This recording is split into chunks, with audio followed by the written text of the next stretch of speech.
यावत् जीवेत् सुखम जीवेत् ऋणम कृत्वा घृतम पिबेत्। भस्मीभूतस्य देहस्य। कुएं में एक मेढक था।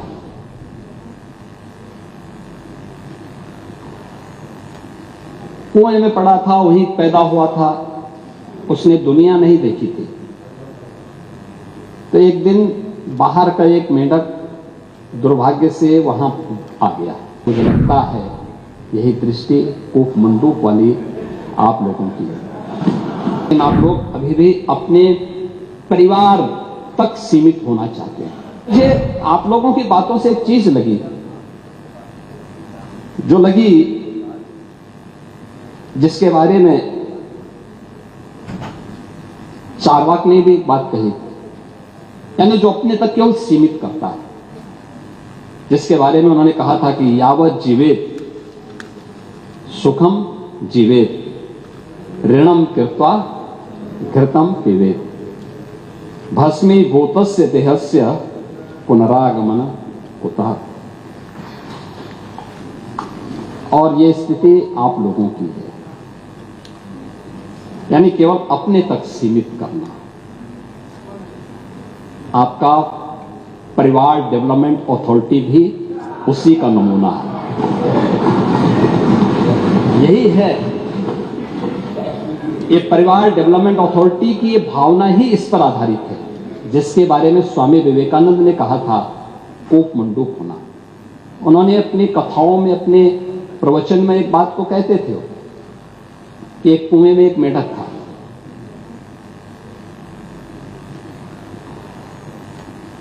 कुएं में पड़ा था, वहीं पैदा हुआ था, उसने दुनिया नहीं देखी थी। तो एक दिन बाहर का एक मेढक दुर्भाग्य से वहां आ गया। तो उसने पूछा, कहां से आए हो? उसने कहा, मैं समुद्र से आया हूं। कहा, समुद्र कैसा है? उसने कहा, बहुत बड़ा है। कहा, कितना बड़ा? तो उसने छलांग लगाई, तो कुएं की तो छलांग सीमित ही होगी। उसने कहा, क्या इससे बड़ा? उसने कहा, इससे भी बड़ा। उसने एक और छलांग लगाई, कहा, इससे भी बड़ा? कहा, इससे भी बड़ा। कहा, तुम झूठ बोलते हो। और मुझे लगता है यही दृष्टि कूप मंडूक वाली आप लोगों की है। दुनिया आगे बढ़ रही है, एक प्रतिस्पर्धा चल रही है, लेकिन आप लोग अभी भी अपने परिवार तक सीमित होना चाहते हैं। और इसलिए मैंने कहा ना, एक परिवार डेवलपमेंट अथॉरिटी का शिकार आप हो चुके हैं। प्रदेश को भी आप वहीं ले जाना चाहते हैं। क्या स्थिति थी 2017 के पहले? 2017 के पहले क्या नहीं है उत्तर प्रदेश में? क्या नहीं था? क्या नहीं था उत्तर प्रदेश में? खन्ना जी ने कल प्रातः संकल्प रखा था, तो उस समय उस संकल्प में उन्होंने कुछ बातें कही थी। कहां थे हम 1947 तक भी, 1950 में भी, 1960 में भी, और कैसे हम लगातार गिरावट की तरफ गए। ये डिटोरेशन, इसका कारण क्या था? 1990 के बाद क्या स्थिति थी? उसी पर मैं कुछ बात रखना चाहता हूं। महोदय की विशाल सामर्थ्य के बावजूद नीतिगत उदासीनता के कारण उत्तर प्रदेश लगातार पिछड़ता गया।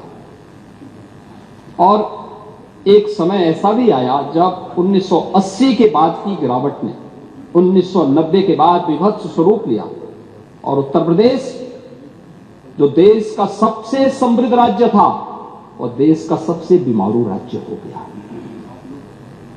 यही प्रदेश है। योजनाएं बनती थी, घोषणाएं होती थी, लेकिन उनमें न इच्छा शक्ति थी, न पारदर्शिता थी, न क्रियान्वयन का संकल्प ही था। बिजली, सड़क, जल, स्वास्थ्य जैसी मूलभूत सुविधाओं पर सरकार की उदासीनता, युवाओं को रोजगार नहीं, किसानों को राहत नहीं, और निवेशकों को भरोसा नहीं। अपराध और अराजकता का बोलबाला था। प्लेन की पीड़ा,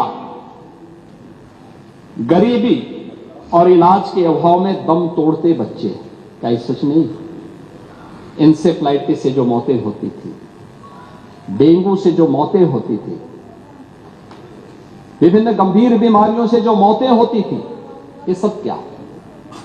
सरकारी नौकरियों में भ्रष्टाचार, सरकारी योजनाओं में भेदभाव, भाई भतीजावाद कल्चर यहां हावी हो चुका था। और महोदय 2017 के बाद डबल इंजन की सरकार में कानून का राज स्थापित, अपराध और अपराधी के प्रति जीरो टॉलरेंस, उद्योगों के लिए सुरक्षित वातावरण और निवेशकों का ड्रीम डेस्टिनेशन, जल थल नभ की बेहतरीन कनेक्टिविटी, एक्सप्रेसवे, एयरपोर्ट, मेट्रो से जुड़ा, किसानों के खातों में सीधे सहायता जाना, युवाओं के हाथों में कौशल और रोजगार